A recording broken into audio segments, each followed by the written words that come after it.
Tonight on VSRF Live, join us for a critical conversation with two of the most courageous medical voices of our time, Doctors Paul Marik and Pierre Kory. They'll examine the fallout of the pandemic era, where they're each taking independent medicine next, and why this shift is so consequential. Chlorine dioxide is the single most suppressed therapy in the world today. The one thing that they don't want you to do is to use it in oral ingestion at therapeutic doses. And the reason why that is because it has mechanisms that make it broadly applicable to any number of diseases. I was called by a patient who had multiple myeloma. He had multiple courses of chemotherapy. They all failed. His oncologist said, "We got nothing to offer." So then he read the book and he tried ivermectin and mebendazole, etc. And within 4 months, his bone marrow was normal.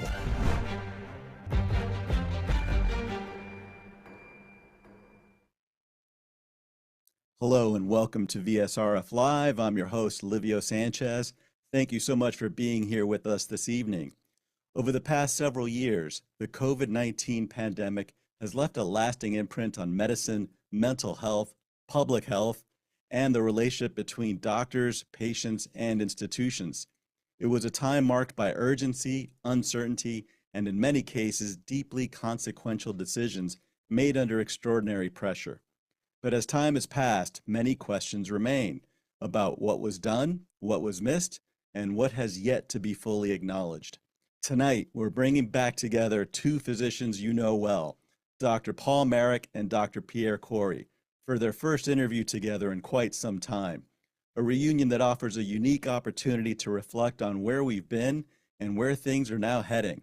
As co-founders of the Frontline COVID-19 Critical Care Alliance, they played a central role during the pandemic. In this conversation, they reflect on that period, where independent medicine is headed next, and why this moment may prove so consequential. Now each is moving forward in new and distinct directions. Dr. Marik is focusing his work on cancer and metabolic therapies, exploring treatment approaches that challenge conventional oncology models. Dr. Kory continues to treat patients dealing with long COVID and post-vaccine injury, while also expanding his research into broader questions of health, biology, and environmental factors, and examining these themes in his latest books. Together, they'll explore what still hasn't been addressed from the pandemic era, how their work has evolved, and what their experiences reveal about the current state and future of medicine. Two physicians, one shared history, and a clear-eyed look at what comes next. Before we bring them on, I want to take a moment to ask for your help.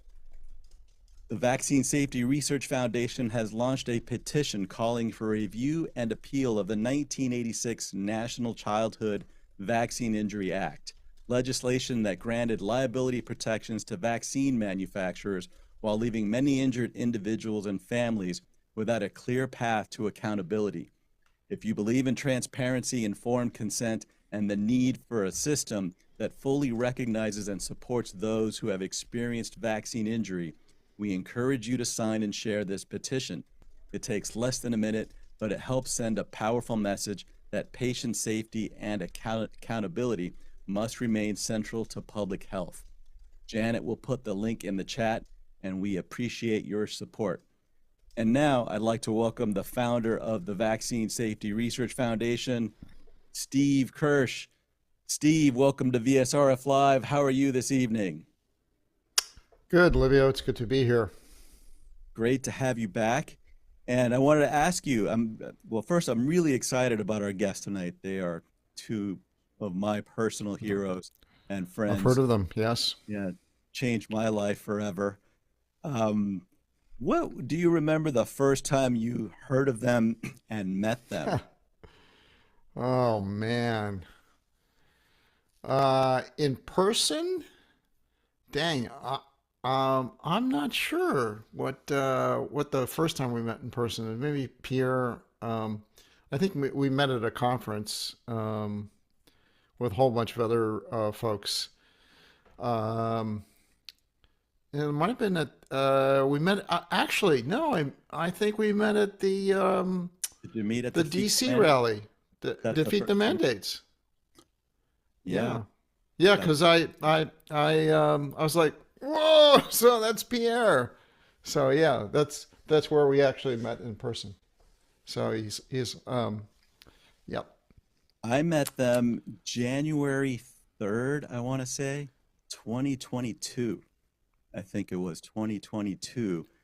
And they had just solved the COVID problem. They had the protocol, and I went down to Houston to meet them with someone else, and they were giving their first interview together about their their findings, and they were so excited, so proud. Even Paul was like, I think he had received the vaccine already because he didn't want to be touted as an anti-vaxxer. And Can't they be can't be an anti-vaxxer if you got the vaccine. That's for exactly, sure. Even though we're like I'm an anti-vaxxer and I got the vaccine. yeah, exactly. How's that possible? And I remember because I started using ivermectin and I was sharing it with my scared friends, and they were all starting to use it. And then that FDA tweet came out, and it forever changed my life because my phone blew up with all these messages on how I was spreading misinformation, I was dangerous, and it Oh, literally changed wow. life. And and but now I have all new friends and an excellent community. They're all horses, right? They all turned into horses. That's the crazy part. They all neigh. So let's bring our friends on now. Uh, Make sure that they have their microphones unmuted. But here we go. Let's bring on Dr. Pierre Corey and Dr. Paul Merrick. Welcome back to VSRF Live. Hey, Livio, good to see you. Good to see you, Steve. I yeah, you're right, Steve. The first time we met was defeat the mandates. I remember I in the saw you hotel. in the lobby of the hotel, and I want to say you were wearing like an N95 or like one of those respirators to mess with people. I can't remember what you were. You were wearing something funny. I just remember that, and I was like, oh, that Yeah. guy's a character. Yeah. But you and I had first talked. We'd already gotten on the phone once, months Oh, sure. earlier, around fluvoxamine, I think. I remember chatting with you about that, and then hearing about this is when the VSRF was actually funding research and all that. But yeah, that's it's quite a while ago. The good old days. And then hold on, Livio, you said it wrong. It was January of 2021 when I met you. I met you like 2 weeks into the vaccine campaign. That's right. You had come off your testimony, and yeah, it was 2021. You and Paul were there. Yeah, yeah, definitely. Those were the early days. That's when it was just the war was just getting started. Just beginning. You had no idea what was coming up, what was coming your way. You or No Paul. way. It was incredible. No way. Yeah, you thought And it'd you're pulling. all be over in 2 weeks, right? Oh, Almost I remember those days, Steve. I remember those days. We got this. It's gonna be over. Just they're gonna get that ivermectin, everyone like candy, and this thing's done, man. Done, baby. Yeah, Yep. yeah. This is painful to think back. so I'm going to read your bios because, we have probably some new audience members. So I just want to make sure everyone knows, even though they should. But Dr. Paul Merrick is a world-renowned critical care physician and co-founder of the FLCCC, best known for developing a groundbreaking protocol for sepsis, a condition responsible for more than 250,000 deaths each year in the United States. With specialized training across internal medicine, critical care, neurocritical care, pharmacology, anesthesia, nutrition, and tropical medicine, he is a former tenured professor of medicine and chief of pulmonary and critical care at Eastern Virginia Medical School. Dr. Merrick is one of the most published critical care physicians in the world, with over 500 peer-reviewed papers, more than 54,000 citations, and over 350 international lectures. In 2017, he was named National Teacher of the Year by the American College of Physicians. Since retiring in 2022, he has continued his work through the IMA, co-authoring research on COVID-19 treatments and advocating for patient-centered care. He was also recognized by the Virginia House of Delegates for his efforts treating critically ill patients and sharing protocols with physicians worldwide. We also have Pierre Corey, who is a critical care physician and former chief of the Critical Care Service and medical director of the Trauma and Life Support Center at the University of Wisconsin. A pioneer in the use of ultrasound in critical care, Dr. Corey helped develop the first national courses in critical care ultrasonography in the United States and served as a course director with the American College of Chest Physicians. He is also the senior editor of the widely used textbook Point of Care Ultrasound, now in its second edition and translated into multiple languages worldwide. Recognized as a master educator, Dr. Corey has led more than 100 courses and delivered hundreds of lectures internationally, earning numerous teaching awards throughout his career. He was also an early pioneer in therapeutic hypothermia for post-cardiac arrest care, helping implement one of the first hospital programs in New York City and contributing to citywide treatment protocols across a network of hospitals. In collaboration with Paul Merrick, Dr. Corey helped advance research into treatments for septic shock, including work highlighting the importance of early intervention. And during the COVID-19 pandemic, Dr. Corey led intensive care units in multiple hotspot regions across the United States and co-authored several influential papers on COVID-19, including early work describing the disease's respiratory presentation and treatment response. Wow, you guys are truly impressive. Yeah, I don't even recognize that guy. I don't know who you're talking about. Who was that? Wow, Livia, that was very well read. You did a very good job. Did you practice? He has a teleprompter. I haven't There told you you. go. Yeah, that was my first time reading through it, but You memorized it, Paul. yeah. Now, Yeah. I want to set the table with a brief two little short videos I found, because one of them involves chlorine dioxide and the other one involves why are so many people having cancer. This is a Katie Couric on the second one, but I'm going to play this first before I release you to Steve. Here it comes. With the increased time many of us have at home, you may be spending more time on Facebook, Twitter, and YouTube. Likely people on your feed are posting about the coronavirus. But how do you separate fact from fiction? Some on YouTube suggest drinking Miracle Mineral Solution, or MMS, which the FDA says, when prepared as instructed, becomes chlorine dioxide. Chlorine dioxide kills every pathogen, every virus, including the coronavirus. But the FDA warns ingesting these products is the same as drinking bleach and has caused serious and potentially life-threatening side effects. It's just so, I can't even tell you guys how crushing it is. I had coffee with an oncology fellow about 2 months ago, and she said, I had a very rough day. I just had to tell a 21-year-old college student with no family history, not Lynch syndrome, no familial polyposis, no kind of high risk, that he had stage 4 colorectal cancer. And it just crushes me. And I hear these stories I'm interviewing a 31-year-old, I think next week, who is dealing with it. And of course, I'm excited about trying to figure out why this is happening. You know, epidemiological studies are so hard to conduct, but there is something going on in our environment. It's not just obesity or sedentary lifestyle. You know, it's a confluence of things that include ultra-processed food, maybe microplastic, forever chemicals, overprescription of antibiotics. I don't know what is happening, but something is going on. And there are 17 cancers. 17 cancers are increasing among people under 50. So what the fuck is going on?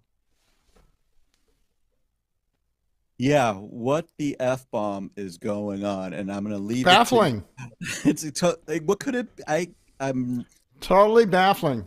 Yeah, what could it possibly be? And I'm going to leave it. Can't figure it out. It's weird. It only as started I after was they rolled out the listening, COVID vaccines, but I can't. as I was listening, I literally deluded myself, and I was like, "Oh, she's going there. Go, girl!" And then she went into ultra processed foods and Of course, nonsense. of course. Yeah, she just doesn't know what the is going You're on. not allowed. You're not allowed to question. No. So No. before I leave you gentlemen to discuss these issues, I want to remind our audience that we will be having Q&A. So if you have questions, put them in the chat and Janet will get them to me and I will get to as many as possible. All right, Steve, I'll be back later. Take it away. One thing, Steve, on that little clip that Livia showed where there was, that's a very common hit job on chlorine dioxide. It happens all over the world. Anytime chlorine dioxide pops its head, you'll see a local news station or national news station, bleach, bleach, bleach, bleach. Bleach is the new horse dewormer. Or actually, that actually predated horse dewormer. They've been screaming bleach from the sidelines for a long time. But I was really shocked that they threaded in a clip of a doctor saying like it kills everything, and they actually put in like a positive, emphatic statement. I'd never seen that before. That's interesting. So, Steve, what's interesting about chlorine dioxide now, obviously, Pierre's the king of chlorine dioxide. But what people may not realize is that many, many municipalities across the US use chlorine dioxide to sterilize the drinking water. Of course. Isn't that astonishing? Chlorine dioxide is used to sterilize drinking water. Paul, are you saying you can drink chlorine dioxide? I thought it was So Pierre they is kidding. can't get their story right because on the one hand, you're drinking bleach, but it's in the drinking water and it's put there deliberately because it is the most potent compound known. Because of its potent, it kills every microbe. So that's why. Paul, since you're on a win streak at suing the FDA, let's sue the FDA for calling it bleach.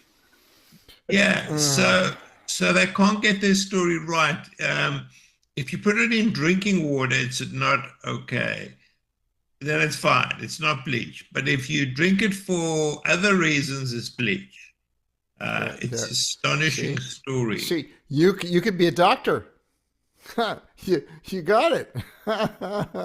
It's a contradiction, isn't it? In my book, Steve, I had to do a search once into the manuscript to see how many times bleach showed up, because it's like literally they're like Johnny One Note, like the system, the establishment, those who are so threatened by it, and they have every right to be threatened by chlorine dioxide, but that's really all they got. They just scream bleach, bleach, bleach. And it's a really good tool because when you use the word bleach, it immediately paints anyone who's advocating for it, or this person or that person claims it treats autism or this or that. And then basically, oh, that doctor uses bleach. It tells people to drink bleach. And so it's like with one shot, they can completely discredit the whole thing.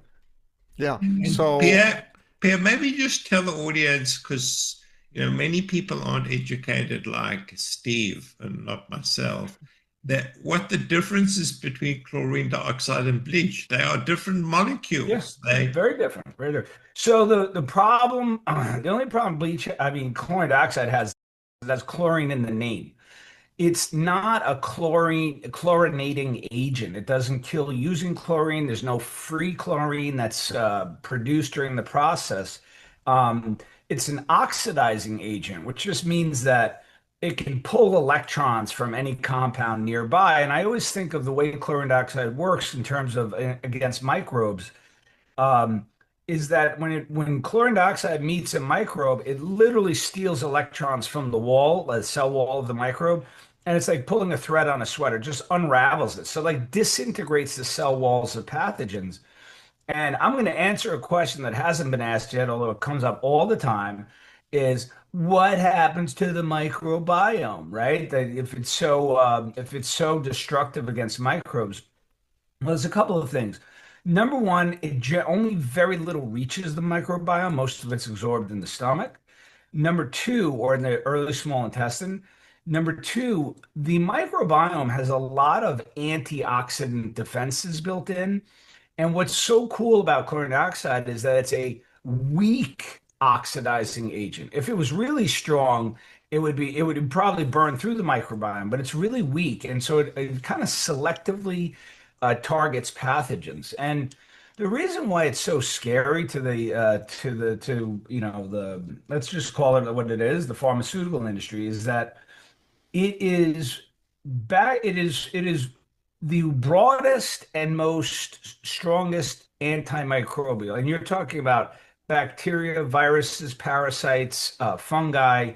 There's a couple of non-cell walled viruses, like enteroviruses, where it probably would need a higher dose. And then there's like cryptosporidium, which it would not fare well against. But out of all the pathogens known to men, there's about over 100. I mean, it obliterates all of them, and particularly COVID. You want to hear something rather dramatic, Steve? If I were to get COVID tomorrow, what do you think my first line would be? Chlorine dioxide. Hands down. Hands down. Pierre, how would you apply Would it? you drink? Would you drink it or would you inhale it? No, no, there's a new method, Paul. It's intrarectal. I have like a little no, no, I would drink it. I would drink it. I'm used to it. I've done it before. I know what But my Pierre, dose what is. about using it as a nose spray? Because the virus You replicates. totally could. I have What Snoop about nasal using spray. it in a nebulizer? You can totally use it in nebulizer as well. You can do all of that. Isn't that going to be more effective than drinking it? Because the virus No, is replicating in your nose, right? well, I would say the nose spray would be more effective. You could also But nebulize it, but nebulizer would be even better then. well, it probably wouldn't be on paper, but I'll tell you where the data is. If you look at what happened in Bolivia, and this to me, and this is kind of like the origin story of what pulled me into chlorine dioxide is, and Paul has a similar history. When chlorine dioxide came on my radar, it was about 3 or 4 years ago. I was early in my leading edge clinic practice trying to treat the vaccine injured. And I came across this book. And oh my God, when you read this book, it's like it cures everything and anything. And it's like the world's greatest medicine that you've never heard of. And I'm reading this thing, and it was so over the top how good chlorine dioxide was. And that was still when I had a lot to learn. This is still after COVID, but I went to PubMed and I started to do a lit search looking for clinical reports, case series, reviews, trial studies, anything. Bupkis. I could find nothing. And I was like, the discord between the way this book was presenting the compound and what I was finding in the literature was it was just too bizarre. And I just remember being like, I don't know what that is, and I left it alone. And then right at the beginning, when I started to research the book, I landed in this Zoom call with a few doctors that I had met on my journey in ivermectin. One of them was like this MD, PhD from Brazil that I had met, really smart guy. And he was in the Zoom, and I learned from him he'd been using it in his practice for a couple of years. And so I knew something was there. But there was another woman there. She was this Bolivian surgeon, and she and I kind of hit it off, and we started talking. She started just sending me stuff. And I learned that but if you'll get the context of this, Steve, but literally the Bolivia to chlorine dioxide is like Uttar Pradesh to ivermectin. It was an entire country that went all in on chlorine dioxide. And this is going back to your question of would you drink it, nebulize it, and everything. I think you could do any of the above.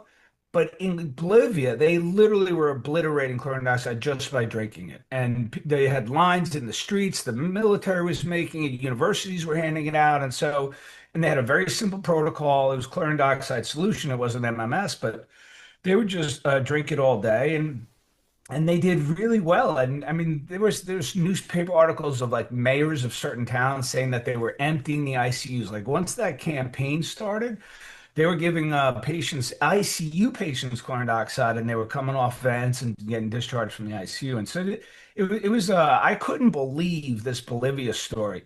You guys remember the New York Times series that they did on chlorine dioxide obliterating COVID in Bolivia? You guys remember that on New York Times? No? That's kind of a joke. You're supposed to laugh. Nobody, you guys. Thank you. No wonder I hadn't seen it. I thought you were serious for a second. I got you, Steve. You Anyway, did get me. You did get me. I'm looking yeah. up Bolivia right now in terms of their COVID deaths. Yeah, they had they had a big drop after it, but they had a lot of pushback too. Because and here's an interesting kind of little tidbit that I thought was interesting is she was also sending me clips from different like news shows around that time. And what I found fascinating, it was like almost it was almost like a glimpse into the old world, where literally on the news stations down there, they actually had balanced reporting, meaning they had a guy from the health ministry and then they had a clinician on the street, and they both got to say their piece around chlorine dioxide. And I remember there was really riveting kind of testimony or interview by the clinician who said he'd been using it for years. He was talking about how much success he was having with COVID. And then, of course, they give the they give the airtime over to the guy from the Ministry of Health, and the same claptrap that always comes out. Insufficient evidence, dangerous. We do not approve. And so, what I liked about Bolivia is that it was lawmakers that passed the law allowing for the manufacture and distribution. Meanwhile, the health ministries, right, they're all captured. They were like, no, no, no, and they're advising against it. So it was kind of like a little bit of an open war down there in Bolivia. And you know how some people listen to one side of the news, the people live to the other side. So it wasn't like a uniform national kind of how should I say policy or response. It still was delivered in a polarizing manner. Yeah, yeah. So I pulled up the cumulative cases per million. So Israel, highest vaccinated, had the highest cases. United States, next highest vaccinated, had the next highest cases. Bolivia, with the lowest vaccination rate, had the lowest number of cases. And if you looked in the for deaths, then Bolivia and Israel are about the same, and they're both below the United States. So here they basically said no vaccine. Let's do it with chlorine dioxide. They did quite well. Yeah, there you can see the famous inflection point after the law got passed. It really dropped, but before that law got passed, like a couple of countries down there during that time, like Peru and Bolivia, boy, were they getting hammered. I mean, South America was rough. When was the law passed? It was September 7th, I believe, of 2020 or 2021. I wish I knew that. I should be at more Oh action. yeah, the year's important. Yeah, it's one of those two in September. I don't know. If you're looking at a graph, you want to look at an inflection point right around there or right after there. Okay, so I believe if I had to bet, I think it was 2020. I could look it up for you. I got to yeah, find my well, book. I can go look it up real quick. That'd be pretty interesting. Um, Bolivia roll out chlorine. you're gonna do this live, Steve? What are we doing? I Data am. analysis now? I am. I'm looking at it live. So while Steve's looking, Pierre, can we talk about the malaria study? Yeah. Yeah, I find that a fascinating story. Unbelievable. It's unbelievable. Do you know how many people die of malaria every year in this on Yeah, this world? yeah, I It's mean, like people don't five. recognize it. It's like It's like one of the biggest 500. killers of people, particularly young children. 500,000. Yeah, it's 500,000. And there's this really interesting angle on that, Paul, though, which is kind of fascinating. But a couple of things. So let's talk about that trial. So what happened in it happened in People Uganda. like this story. This was a trial that I think was published in New England Journal, wasn't it? Yeah. Yeah, yeah, I'm sure it was. I must have missed that issue, but no, what happened was a bunch of the guys that I met and interviewed for my book, The War on Chlorine Dioxide, they had been in contact with this kind of humanitarian guy. He was a former executive of like Virgin Airlines, and he kind of got out of the industry, and he was working for the what is it? Red Cross. I was going to say Blue Cross, Red Cross, and he was heading up the Ugandan a center down there called the Water Research Center for underneath like the International Red Cross. He was doing research, and basically they got to him and they started teaching him about chlorine dioxide. And I'm going to say he was foolish enough, or I think he knew what he was getting into, but they ended up doing a trial. And here's what I found out later, because I didn't really know what their protocol was.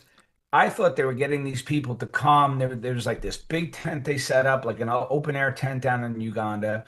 And they were testing everyone. They had microscopes and they were looking for the parasite. And for those that were sick, they gave them chlorine dioxide. And I didn't realize this, but check out how simple this was, Steve. It was adults would get, I think, 10 drops in a cup of water in the morning. And then I think it was one dose or one or two doses. It was just one day of treatment. And the kids, any children would get 5 drops in a cup of water. And they drank it, and all 157 survived. And they showed, like, with the microscopes, that the parasites were dead. And it was like no one got really sick. But so here's the thing, right? That is a historic achievement in the history of medicine. You literally have now identified what's effectively a cure, yada, yada, yada. Of course, you want to validate it with more trials, but that's already actually been validated. There was another study of 500 patients where all 500 recovered. That one got retracted, the usual nonsense. But the Red Cross story is really disturbing because after they did the trial, very quickly, the guy who led the trial kind of went silent. And the next time he spoke publicly, then they started this narrative that the footage from the trial, because here's the thing, they hired like a guy who turned out to be one of the top filmmakers in Uganda, did an incredible documentary, really well done, lots of beef footage of the patients and them drinking in the cups and interviewing all the people and the local Red Cross officials. So like it's this perfectly well done documentary. That documentary was described as being made up by MMS or chlorine dioxide advocates. And so they dismissed and they said it was a total fabrication. The trial didn't happen. And then they got the leader of the trial to literally say in public that the trial never happened. What kind of threat you think they laid down on him, Steve, to say that? How many patients in that? That one was 157. But then there's another story which is as disturbing. Another guy, a German anesthesiologist, he did a study. He was working with a company with a sublingual formulation, and they did a study in Cameroon. 500 patients, all 500 survived, all asymptomatic within 2 days. By the way, Paul, how many cases of malaria have you treated? I've had like two in my career. It's not that common in this country. Have you had malaria in the ICU? So, Pierre, you asking a South African. So, Oh, shoot. Ah, he might have seen one. so You lived in Virginia. I was like, what do you know? yeah, it's a He does bad live in disease. Virginia. It's a bad disease. Yeah. It's rough. And the fact that you can cure it with bleach is truly astonishing. Because the problem with what people may not recognize who live in this country is that the standard of care was chloroquine, but the parasites have developed resistance. Yep. So it's become a major medical problem because of the multi-resistant pathogens, the malaria pathogens. And here you have something which you can put in drinking water. Sorry, it's in drinking water that you can actually take that's in drinking water that can kill the parasite by oxidative injury, as you say. But 2 days. 2 days. The problem is, Pierre, how can you make money out of selling it? That's the biggest stumbling block. That's its problem. But here's another interesting You just angle. you repackage it as the Yeah. Merrick's Magical Secret. Well, wait, hold on. Can I tell you how they've done that? MMS. Can I MMS, there tell we you how go. let me tell you how they've done that. They're doing it right now. So here's the deal. Chlorine dioxide, as soon as you ingest it, it's reduced to something called sodium chlorite. And in fact, I've had arguments with the chlorine dioxide folks in my group because I've worked with an advanced chemist who studied this molecule for a long time, and he really says chlorine dioxide does not get absorbed into the body. It's chlorite. And there's a bunch of animal studies from the 80s showing the same thing, that what goes into the bloodstream is chlorite, or sodium chloride. Right now, there's a pharmaceutical company called New Vivo who came up with an IV formulation of chlorite. They've done a number of studies in the ALS, they're doing other neurodegenerative diseases. And all the studies aren't like overwhelmingly positive. They have had subgroups with phenomenal responses, like 2 years extended survival in one subgroup, and a couple others where they had much delayed loss of strength. And so the last I read, they were like at like some level of approval of the FDA to use IV chlorite for ALS. And they're working on other studies. And the thing is, Paul, you'll love this. In the all the papers, the studies that they published in the journals, if you do a search for the words chlorine dioxide, you cannot find it. They don't even mention chlorine dioxide. They just talk about chlorite and has this new formulation. They're basically using the active agent in chlorine dioxide. But there's one more thing I want to tell you, Paul, is you asked about the malaria with in Uganda. But this is a fascinating story. It's probably, I think, one of the most it's beyond fascinating. The chapters that I wrote, I was put into touch with a retired applied scientist who worked. I don't know that he was in intelligence, but he worked around and next to intelligence throughout his career. And he actually was asked to assist with helping Soviet scientists defect. So he was involved in that. So he was a source of mine. And he told me a lot of interesting things about the chlorine dioxide history, which is that at one point in like the late 80s, he was commissioned to go to Nigeria. And I think he was working and trying to build up their steel industry. And at that time, there was a big cholera outbreak like up the river. And so he was then kind of redeployed to go help them build a water purification system for this massive cholera outbreak. He had long known and worked with chlorine dioxide. He basically got a big tank sent from California. He set up the chlorine dioxide, and he told me that he forgot about like something about the sand filters and everything. So he thinks that the parts per million of the chlorine dioxide was a little bit higher than it should have been for just water purification. But what happened is the local doctors, after he set this up, the local doctors were telling him that malaria had disappeared in the town. They hadn't seen a case of malaria. And he actually laughed at the doctors because malaria is not a waterborne disease like cholera was. He thought it was so funny that they thought that the chlorine dioxide was killing malaria.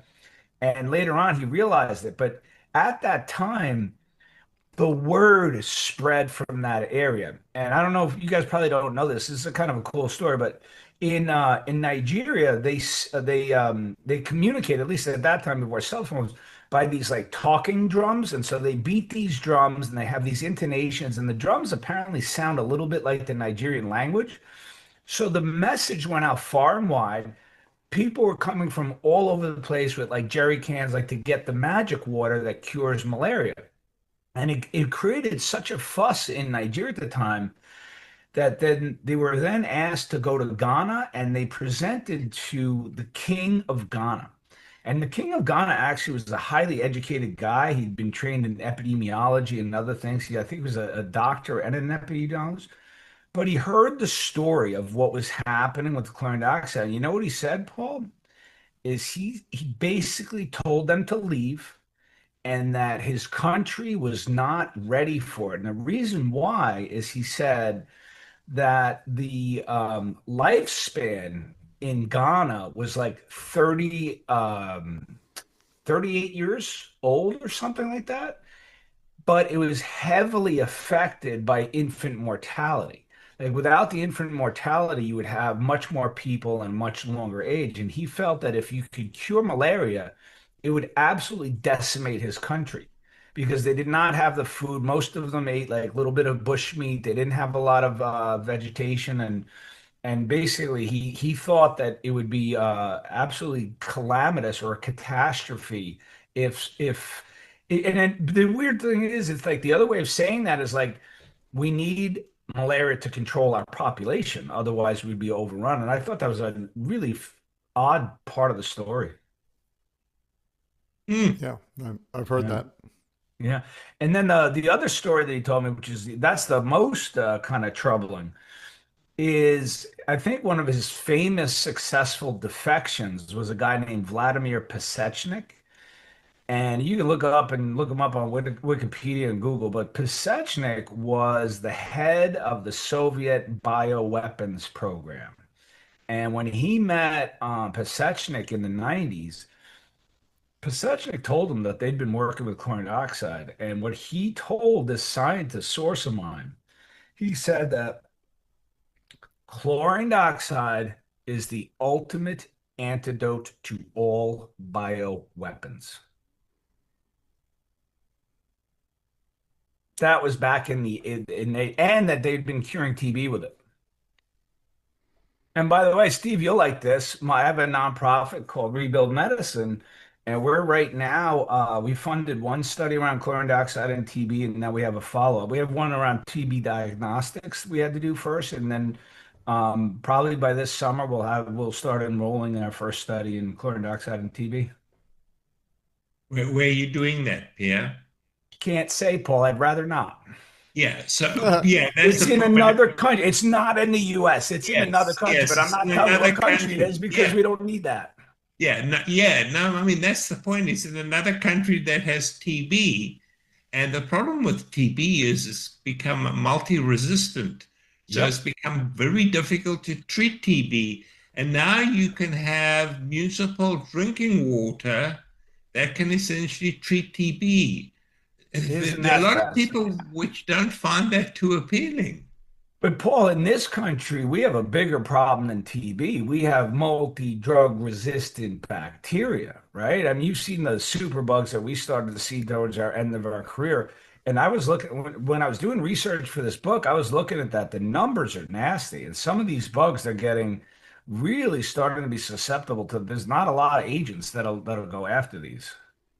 Wow. And then if you remember the Texas measles case, you know, the girl that I did the review on that supposedly died of measles, the bug that killed her was an E. coli that was so resistant to almost everything. And they actually chose a broad spectrum agent a day before her death, but the one that they chose missed it. It was resistant to it. So that was a little peek into what's going on in there.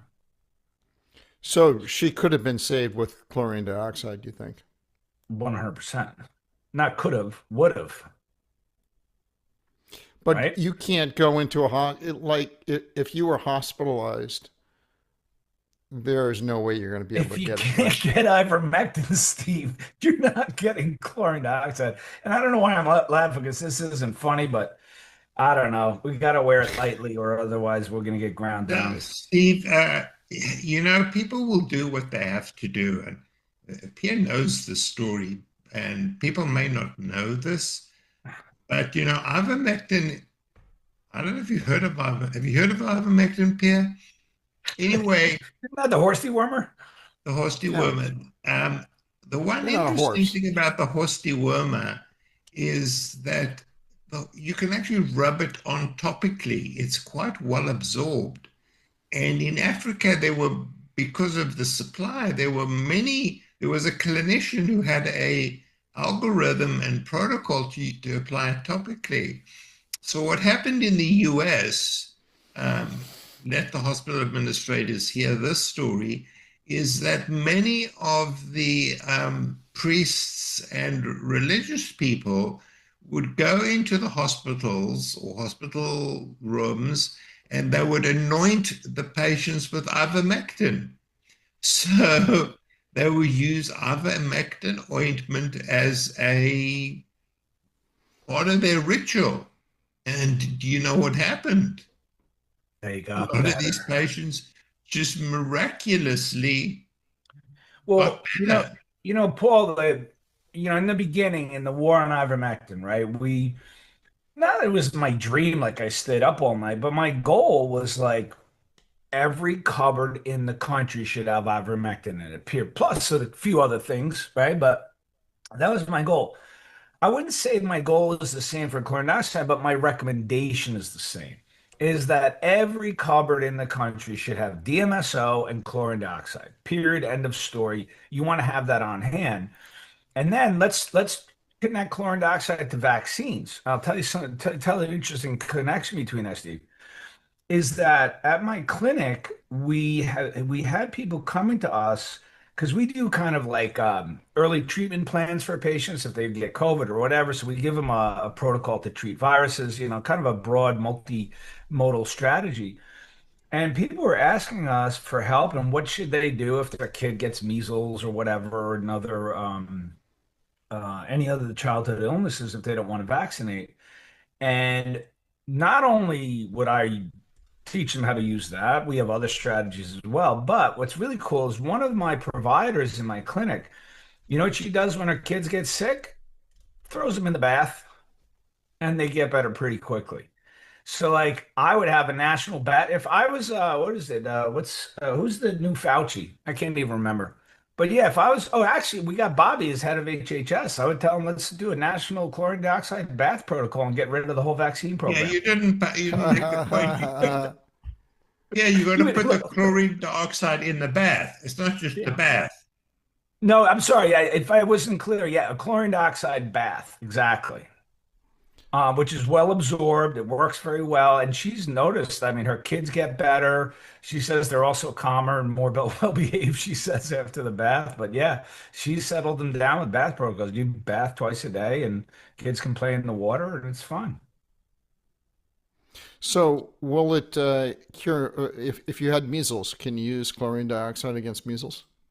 I, if you look at in vitro data, it literally obliterates everything. I mean, there's like 3 dozen studies on all sorts of pathogens. So, and there's no reason to believe that measles should be resistant to it. So as long as you get it into the body, into the bloodstream, or you could nebulize it if they ever got, but again, measles pneumonia is fairly rare, but I would have no doubts that it would. Zero. What would you use the DMSO for when you say you Well, should? I just like Everybody DM. should I have meant chlorine. the reason why I bring Dioxide. up yeah, the reason why I bring up DMSO is because I think of both of them as what I call umbrella therapies, meaning they just are effective at a whole broad set of illnesses that I would want to use. And the other thing is a lot of the chlorine dioxide protocols combine the two. So for like severe chronic illness, like once you get up to a few drops, 3 drops an hour a day or 2 drops an hour, you can start adding drop per drop DMSO, and they're kind of synergistic. They have, anti-inflammatory, anti-infective, mild anticoagulant properties. And then the pain control of aspect of DMSO is great, especially for swelling. Like, you bang your knee, your head, you do anything, any sort of injury, like acute injury, you'd want to slap some DMSO on there. I mean, DMSO story is another fascinating one. DMSO was so popular in this country last century. It was all over the place. Everybody was using it. All the doctors want to do more and more studies. Then, of course, the FDA reared its head. But fun fact about DMSO, it was like a standard part of the NFL training room, right? Because NFL players, after the football game, these guys are beat up, right? They're sore, they're stiff. I've heard Monday mornings for NFL players are like brutal. And when they were using DSO for strains, breaks, fractures, contusions, whatever, they were healing faster. They're back on the field next week. And so, but but the knowledge of DMSO has really decreased. But I mean, Yeah, my household, I have both. I may be wrong, but it's used topically by these athletes. Is it not just because it It was. penetrates?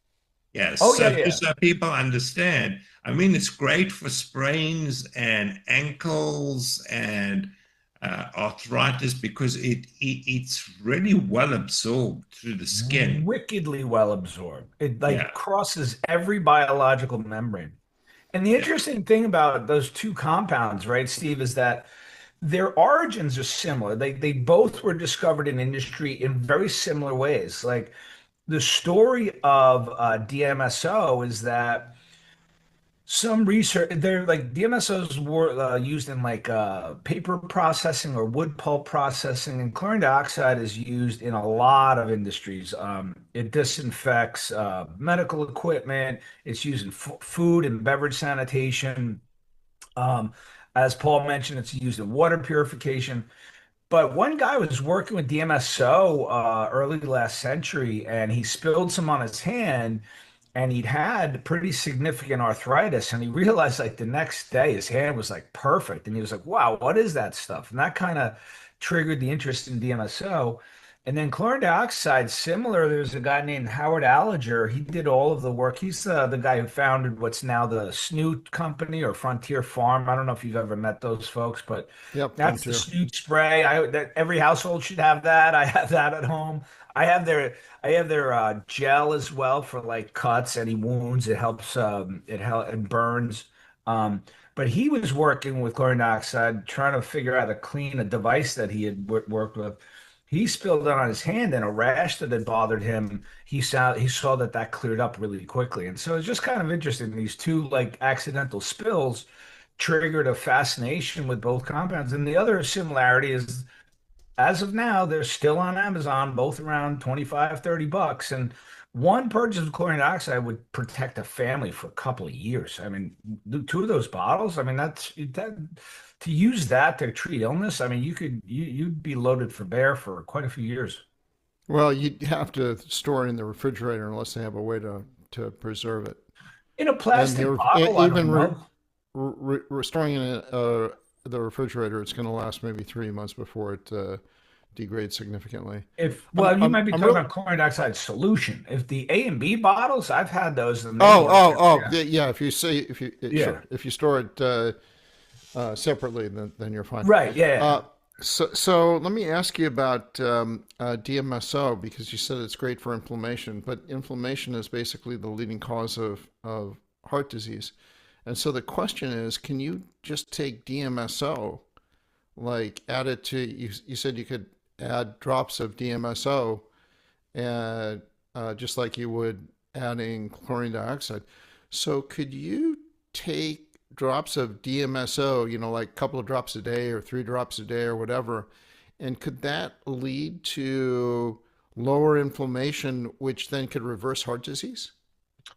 On paper, I have no evidence it would do that, but I would say that it would be a reasonable route to doing that. But you could do more than teaspoons. I mean, remember when you're doing drops, chlorine dioxide protocols, you're doing like 2, 3 drops an hour. So if you added a few drops of DMSO over the day, you get to 1 ml. But we also have patients doing 1 to 2 teaspoons of DMSO a day.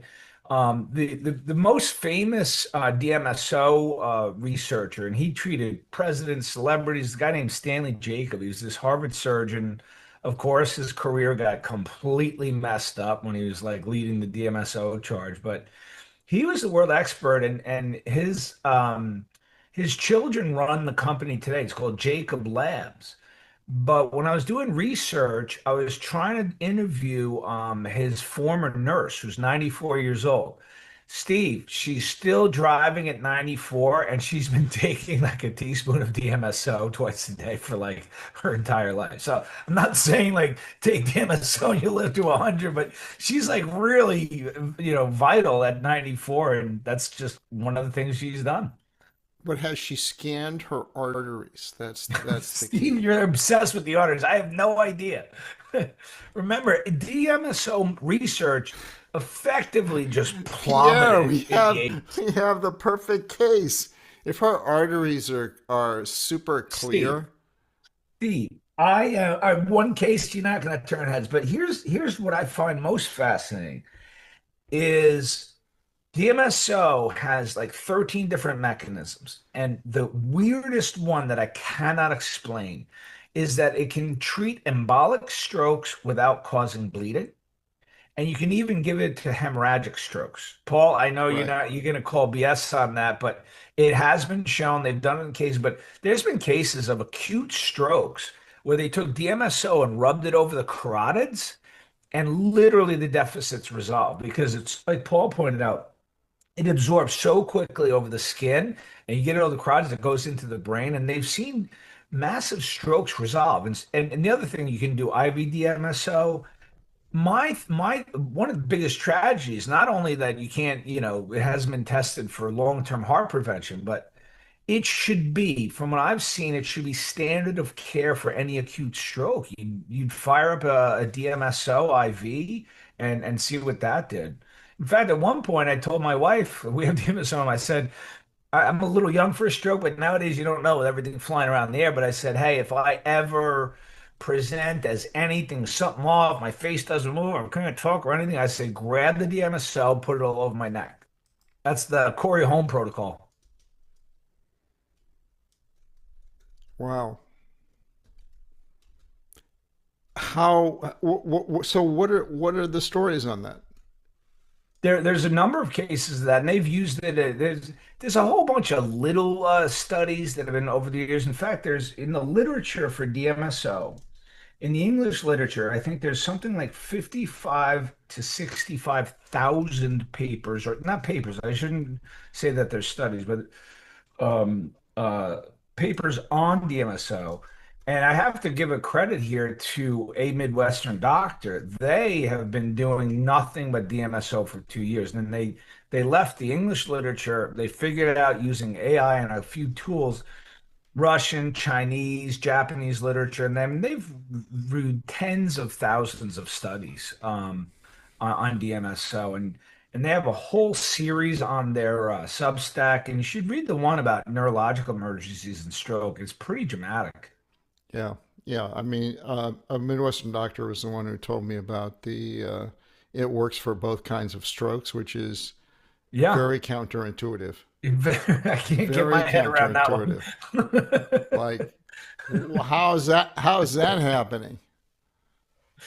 I don't know, but it's super safe. It's super safe. There's like 1 in 2,200 you can get like a significant skin reaction, Rush. Yeah. which is rare. Most people, the problem with DMSO with the skin topically is that probably like 10 or 20% of people will not tolerate it. It just kind of itches and makes them red and scratchy. And so Yeah, yeah. topical You kind of can gets, dilute it. you can do, yeah, but then it gets a little weaker. So it's just, yeah, it's not perfect, but a lot of people Yeah. tolerate it. It's fine. And if you buy it, you should get the 100% because if you buy like 80% or 50% or what have you, it degrades much faster. So what you That I wanna don't do know, is- but I is like buy 100 because the you pure can. DMSO. I like 100%. 100 just because you can dilute it to whatever you want. You can go to start at Exactly. like you can titrate, start at 20, 50, 70, whatever. Yeah. Um, Yep. All but right. Let me. if we haven't plugged my book already, can we do that, please? Sure. Sure. So it's waronchlorine-dioxide.com. It gives the You whole just have like a history. war series, don't you? You got the war on ivermectin. You got the war on chlorine dioxide. Well, It's going to be I war am on Iran next. no, the next Pierre? one, I mean, the next one will be co-written with my buddy over on the other screen. It's going to be the war on IV vitamin C. That's the first war that Paul and I fought in. If he Good. has the stomach for it, that'll be a book in the future. I'm immersed in writing right now, but that's in my head for the future. So, do any of your peers talk to either of you and say, "Hey, thank you for standing up and thanks for taking an arrow for us. We're not going to speak out because we don't want to lose our jobs, but Thank you for speaking out. I have one former fellow. Remember, I used to run a training program for doctors who wanted to go into my specialty. So I trained a lot of fellows. Paul has been training fellows his whole career. And what happens after a fellow graduates is they'll usually stay in touch for a little bit, a year or two, but then some like very occasionally. But I would hear from them. And once COVID got roaring and the vaccine came and I started hitting on the vaccines and all that. I mean, my phone just went really quiet, with the exception of like one former fellow. And he would send me these WhatsApp messages like cheering me on. But he's still working the system, running an ICU down in Florida. And he'd be like, "Yeah, man, good work. This thing's a whole clown show." And like he was still on the inside and he knew how bad it was. But outside of that one example, no one. What about you, Paul? Any of your former fellows on your side? Yes, that's an interesting question. So it's not really fellows. What I can tell you is that nobody at the medical school that I worked at will actually speak to me because they think I'm so scientifically deluded. Impaired. But there are physicians across the country we know who actually know the truth, who will actually come up to me and say, "Thank you for doing what we couldn't do." Yeah. So it's not general public, but I think it's, those physicians that have seen the light, who recognize the threats involved, and they say, "Thank you for doing what most of us can't do." But Paul, Like, quantify that for me. Is that like 5 people have done that? 10 people? yeah, we're not talking about hordes of people. There's a little bit of a handful. well, I have a really cool A handful. Steve, I have a really cool anecdote that I want to share with you because this actually made me feel really good, and it only occurred about 3 months ago. But out of nowhere, a guy that I worked with, really, really prominent physician in his specialty. He's in the specialty called interventional pulmonary. These are the guys that do all of these really fancy tools and technologies to work on lung pathology. And I got along well with him. I think we had a lot of mutual respect for the work that we did. And out of nowhere, 3 months ago, he texts me and he wanted to send me a patient. And I'm like, what? And the reason why he wanted to send me the patient is that he had a patient who basically an ant crawled in her ear and she had like lots of ear difficulties for a while. They couldn't find what was wrong with her. And eventually she developed like diffuse lung disease. And it was a super rare form of like a cousin of tuberculosis. Like TB sits in a family. And so it's this really rare form of like a TB cousin. And she went on all of these drugs and she got better. Everything got better. And What happened then to the ants? they stopped the drugs, but her problems came back. The reason why the story's not over yet, Paul, is that after her symptoms came back, which was in the ear, and she had like a little bit of swelling, she went to all of these major centers, and they even went in. They did biopsies. They did tons of imaging and MRI. They could find nothing wrong, and they basically were starting to write in the charts that she's a little bit crazy. Like they're kind of dismissing her as like it's all in her head. And he actually didn't believe that, but he didn't have anything else to do for it. He said you know what he said to her? He said, "You need a doctor who can think outside the box, and I know one who I think can help you." And you know what? He referred her to me. And so And I saw her and I put her on a chlorine dioxide DMO, like DMSO ear and oral protocol. I haven't seen so her follow is up yet, that but she good was for excited. ants? Yeah, I mean, you're telling us that if you have an They're ant in good. your ear, If is that if the ant is carrying one of these weird TB organisms, I think it'll be helpful. But we'll see. But I just thought it was Steve, to your point. I thought that was really cool, and I was like very touched. And I thought it was as much of a credit to him because he believed this woman. He knew she wasn't getting help. He knew that there was still probably an issue, but there was nothing he could do for her. And he said, I want to send you to a doctor who thinks outside the box and might be able to help you. Yep. And I wish more doctors did that. Yep. How long we going, Steve? It's already 8. You got to do All Q&A right. or something? Well, yeah, I don't let's want to go start with the you. I remember yours. I know yep. these VSRF. Sometimes they go 2 hours. It's not Yeah, happening. yeah. All right, good. Good. Pierre's got an ant clinic to take care of. Shut up, All right. Paul. Um let's open it up for questions, but before I do that, I just want to let everybody know that we're really grateful to Paul for being on the board of ESRF and grateful for his service. Thank you, Paul. Well, you know what? It's a pleasure to be on a board of an organization where people respect each other and work together. Do I need to say more, Pierre? How's it going? I like that, No, Paul. You like that's a that good one? start. That's a good Yeah, one. you know what? Because people have forgotten how to be respectful to each other and to care for each other. And I think at the end of the day, that's what's important. It's not how much money you got in the bank, but how kind you can be to your fellow man, what you can do to help them. You know, what did you do today to help somebody else? I And like that's that. why we're here, to help other people. Unfortunately, Pierre's beyond help, but that's another question. Right on, Dr. Merrick. And before I get into questions, I wanted to ask about how your cancer study is going. So, Well, I can speak to that. It's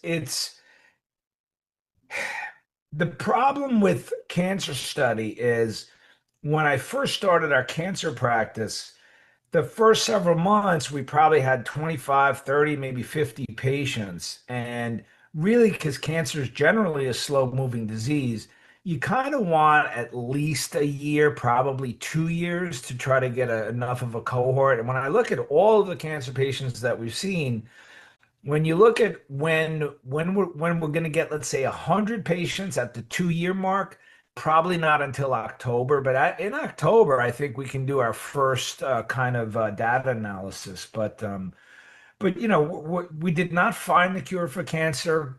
The approach that Paul has so expertly put together is not a cure for cancer, but it works. I'm seeing a large proportion of patients with non-progression of disease, much smaller cohort with sometimes resolution diminution and even remission. But we see a lot of slowing down, if not arresting, of cancer, and it's really immensely satisfying. Yes, I want to just reinforce what Pierre has said, is that, our goal is to improve the quality of the patient's life. And if we can cause non-progression of the disease, and they don't have to suffer the toxicity of chemotherapy, I think that we're providing a good service. There are some patients who will miraculously, and I don't like to use the miraculous, in whom the tumor will regress and they'll have, no detectable disease. That's cool. And then obviously there's a small percentage who have really aggressive disease that results in their demise. So, there are people out there who think that we cure everybody, and there are people who claim that. And I think that's a little bit untruthful. I mean, our goal is to try and help these people as best we can. And I think, quality of life is really important. And, that's our Well, focus. do you think it's a little bit untruthful, the stuff that passes around on the internet? I'm just being a little bit sarcastic in terms No, of, you're being a little too modest. I mean, it's crazy what people are saying out there. yeah, and that's why, yeah, and you have to be careful, we in this all together, but you have to be scientifically honest and fair. Is that, Pierre and I are not selling any product. Very important. We have no financial gain in fudging the data. And so we want to be scientifically honest and true because we be held accountable. But there's a lot of stuff out there that you just can't believe. And unfortunately, many of the patients are so desperate, they're going to Yeah. cling on to anything. So, Unfortunately, there's some of our colleagues don't behave well. So, are there specific stories of patients that that come in with cancer, and you've been able to cure them, and what has worked the best?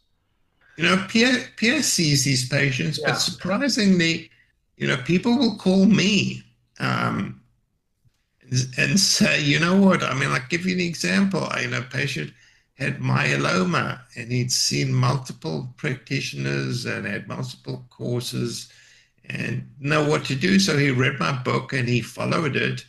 And I don't know if Pierre mentioned this, he had a biopsy and the marrow was clear and he called to thank me.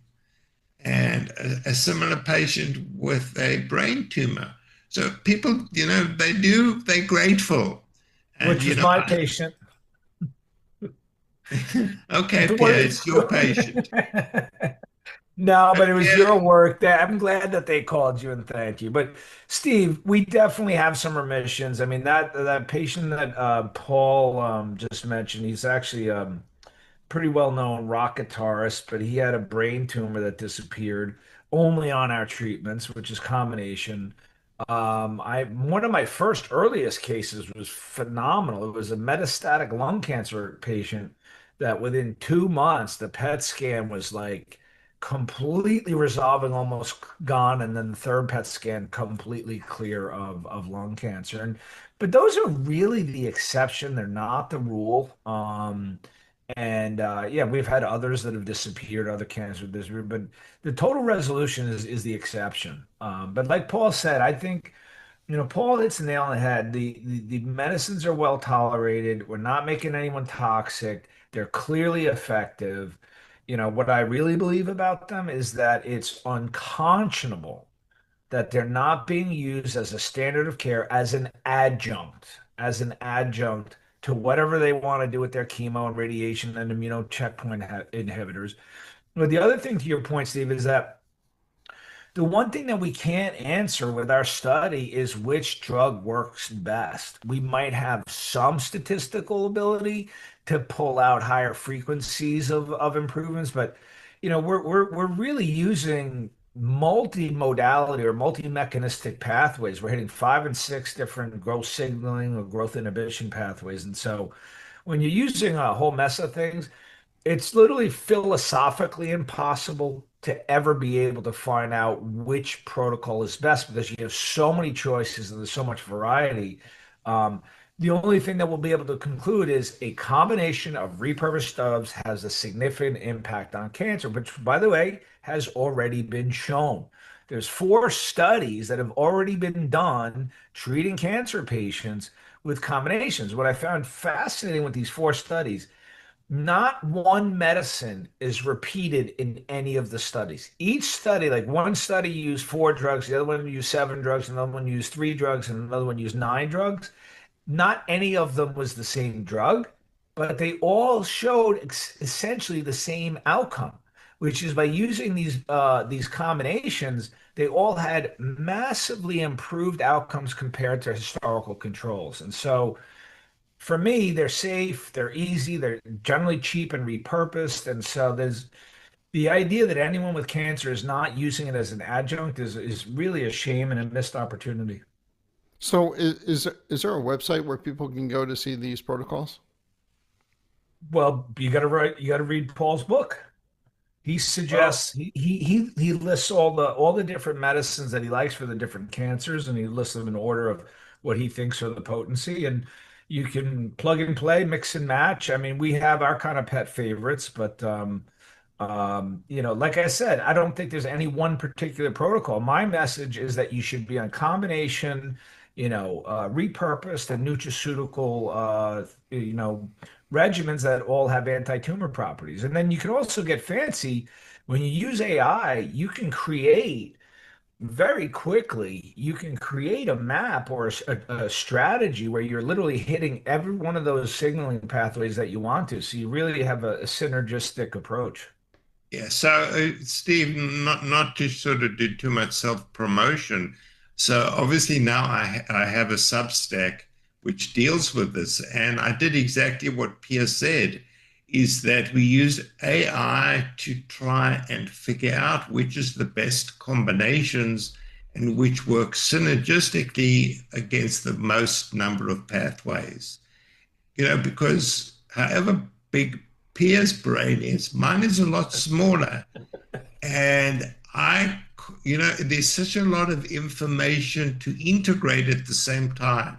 It becomes impossible, but AI is much smarter than me. There's no question that AI has a bigger brain than I have, and it integrates this information and comes up with some really interesting protocols.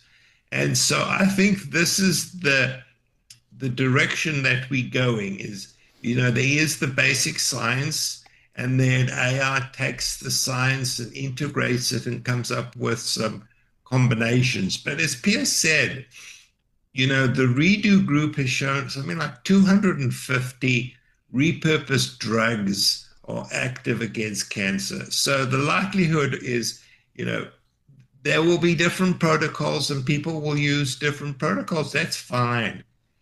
As long as you're doing something, you have to do something as an adjunct to the toxic chemotherapy that patients are getting.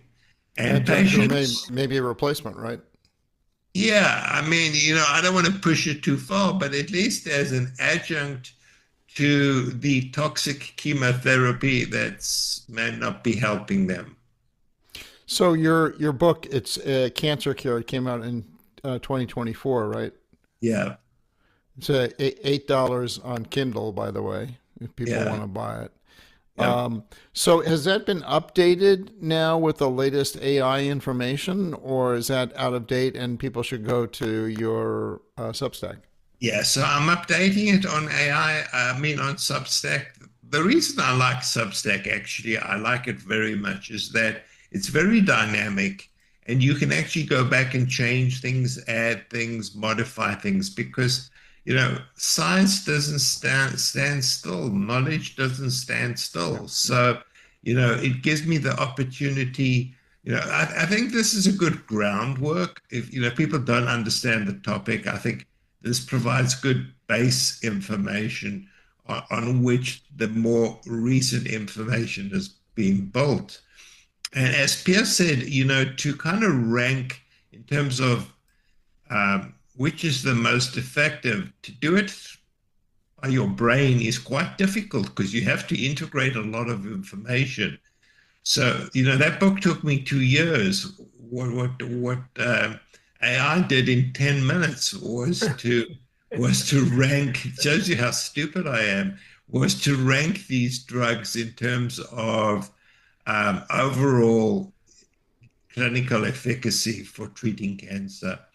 So I think we're making progress. I think AI is helping us. I'm going to let that statement go unchallenged. Paul's about to broach onto an area of debate between us, which we argue, but you don't want to see that in public. Yeah, I don't want to argue with Pierre. He scares me. That'll be for the next time we have you back. There you go. Let me what he'll do is he'll douse me with chlorine dioxide. DMSO. Let me fire off some audience questions before we get too long here. Don Midwest asks, how widespread is the use of Dr. Merrick's sepsis protocol? Oh, that hurts. That hurts, that question. Yeah, so not very widely, unfortunately. I think there are some clinicians who know about it and will use it, but it's like ivermectin, the horse dewormer. It's cheap and effective and can be helpful. We have independent. When I was at that hospital place, where sick people are. And so Pierre knows the story. There was an independent organization affiliated to Medicare that came in and looked at the hospital's data, had nothing to do with me, and basically showed that the hospital, the mortality for sepsis when we started the protocol went from about 20% to 8%. So we know it works, independent of my silly study or Paul, can I whatever. can I just present what you just said differently because it's so powerful what you said, but you didn't say it well enough. What happened was Paul started using his protocol in his hospital in one ICU. There's like four ICUs in his hospital. And some administrator or analyst at CMS, at a data company that supports CMS data, I guess they were just looking at the data blindly, objectively, and they saw that there was a year-to-year drop in sepsis mortality in Paul's little hospital that had gotten, this is like claims, billing data, this is like, there's no way Paul could manipulate this. You're either dead or not dead when you leave the hospital. And it had dropped from 22% down to 6%. And there was only one ICU using the protocol. And like, that is astounding, astounding. This, it wasn't a study, it wasn't anything, but the average mortality around the country for severe sepsis is like 22%. And his was down to 6. And yet they pulled the same thing they did with the war on ivermectin. They did a bunch of studies designed literally to fail, and then they showed it didn't work. And so to Don Midwest, by the way, I think Don Midwest is a reader of mine. Hey, Don. Um, to Don, I agree with Paul. There's probably a few bold intensivists left who work in a hospital where the pharmacist doesn't try to block them for using an ineffective medicine. So you'd be real lucky, but I think it's a needle in a haystack to run into an ICU where you get IV vitamin C. Yeah, Steve, I can tell you a personal, very strange story. So Pierre knows I went to Australia, and of all things, I became severely septic in Yeah. Australia, of all I things. remember. So they were the doctors there are very pro vitamin C and very supportive. So I actually got IV vitamin C before I went to hospital and the moment I got out of hospital. So, They Paul, were can you say that differently? Because you make it sound like doctors in Australia use that vitamin C. You were with like one of the national experts on IV vitamin C. You would yes. never get one of those in hospitals. They took you to private clinics and you got it. I mean, that was like on the down low, man. That Yeah, was, so I mean, it wasn't in the hospital. It was yeah. before and after. So, it depends the company that you keep. But in hospital, they don't want to hear about it. So, who knows? It's a sad story. It really is. And when I have an argument with a clinician, I say, well, look, the patient's not doing well. What do you have to lose? What the worst that can happen is the patient can survive and do well. And I say the same with our repurposed drugs. Patients not responding to conventional therapy. My goodness gracious me, these drugs are inexpensive. What have you got to lose? But they're just too scared. Steve, Totally. do you know that you like this, Steve, or not like this, but you'd be interested in this.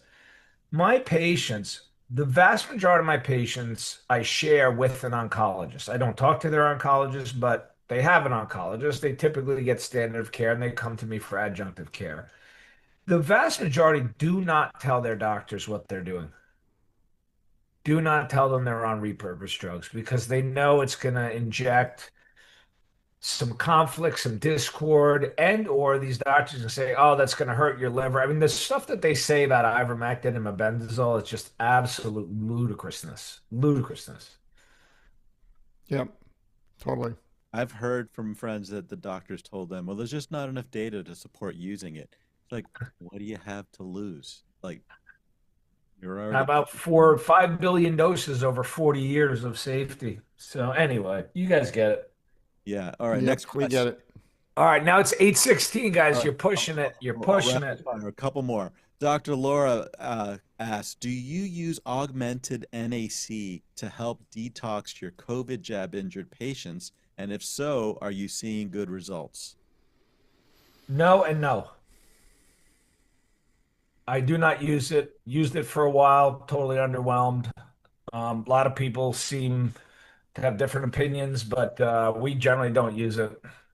I know providers that do. I think that some people in my practice do, but Thank I you, Pierre. I mean, I'm pleased it came out of Pierre's mouth because I was unimpressed with the science. I thought there was a lot of marketing and backhand dealing. So, I'm pleased he said it, but I would say no. Okay. Thank you for that response. Ricky Kearns asks, what is the benefit of chlorine dioxide in lung and bone cancer secondary to breast cancer treatment? So maybe I'll just answer Yeah. that. So, Pierre and I get on well together because he's a bit of a maverick and he'll just go off and get really excited about something. I'm more conservative and want to see the science. So, but you know what? We balance each other, I think, which is a good thing. Um, so the chlorine dioxide for cancer, I was very suspicious. I mean, I think you have to have an open mind. You got to look at the data. So I was always a little bit conservative, a bit restrained. But recently, You're always looking for data that's not there, Paul. but you got to have some data. There got to be some scientific What premise. about thousands of testimonials from all over the world in 4 different languages? Let me talk. So I recently was involved in a case report where there can be absolutely no question of doubt that this patient took chlorine dioxide and his tumor disappeared. So, I think it's evolving. We need more data. I'm certainly not going to dismiss it again. All right.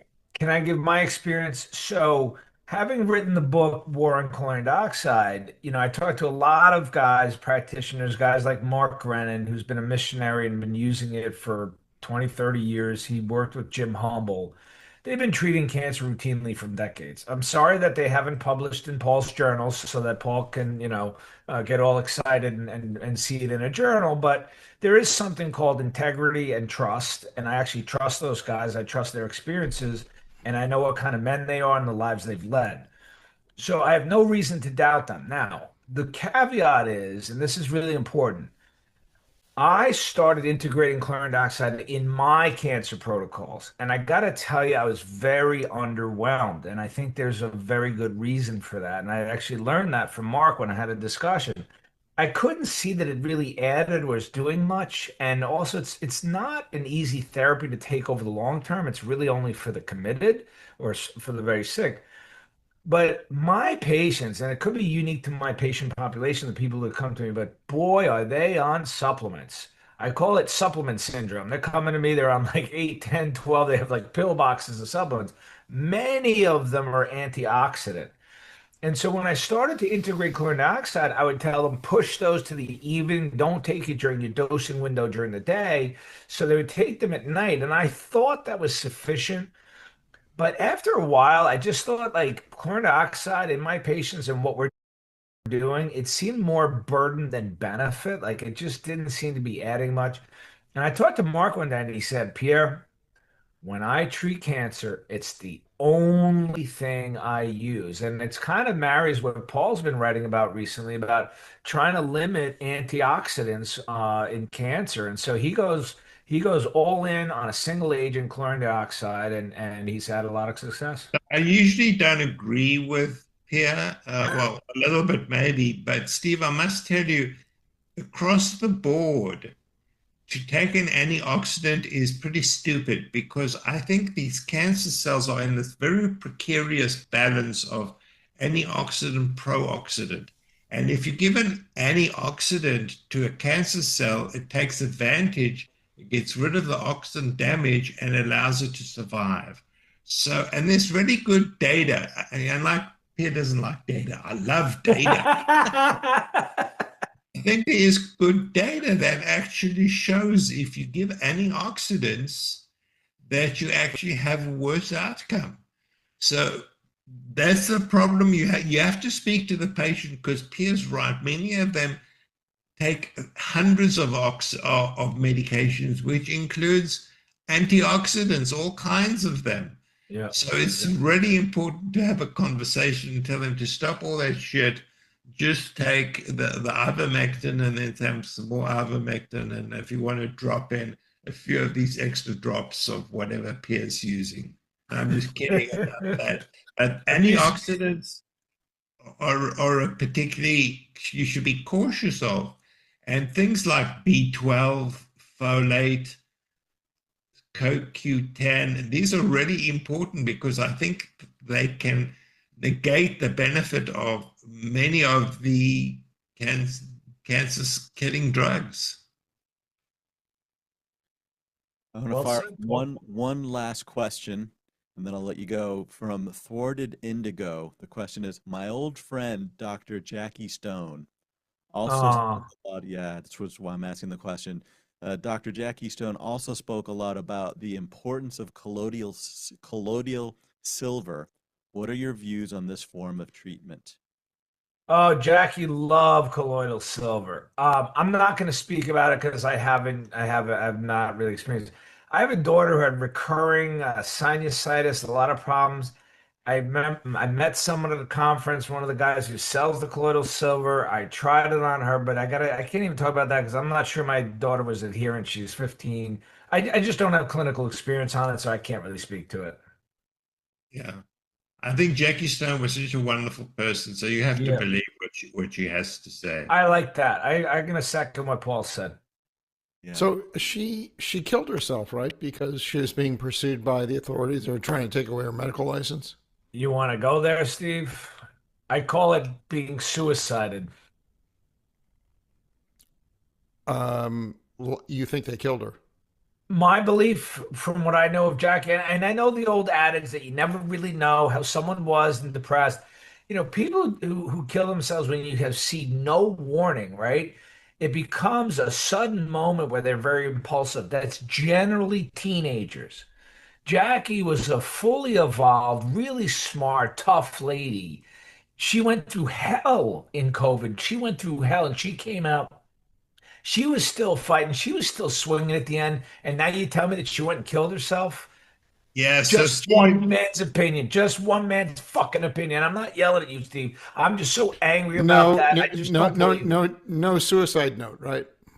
no, I heard the same from someone in a position of power that she was suicided, that it Wow. wasn't self-inflicted. And I mean, we know the world that we live in, and Pierre knows the chlorine dioxide story. There were many people whose lifespan was suddenly cut Yeah. short Oh, yeah. unexpectedly. Yep. So it's not out of the ordinary. Wow. I do want to thank the Brian Russell for your super chat. Thank you. He writes, thank you, good doctors in VSRF. So grateful for you, medical superheroes. You have literally changed the world in so many lives. Thank you for your donation this evening. And then we had another one that I'm trying to find the name to thank you. Data 12. Thank you. I agree with you all. The best I can do. Thank you for your donations. Dr. Corey, thank you. Where can we find your work?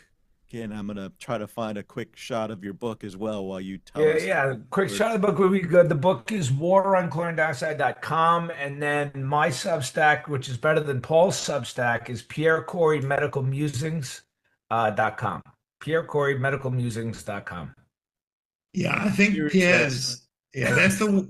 So I can say, I'm free to say what I want to. This book actually, surprisingly, is a fascinating book, even though Pierre actually wrote it.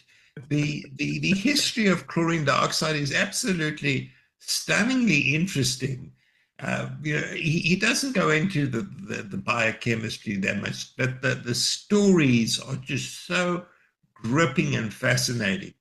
So this book I recommend. Obviously, in terms of Substack, Pierre's writing about volcanoes and water and passing elemental gas and all. I don't know what he is, but you want to go to my Substack, Paul Merrick at Substack.com.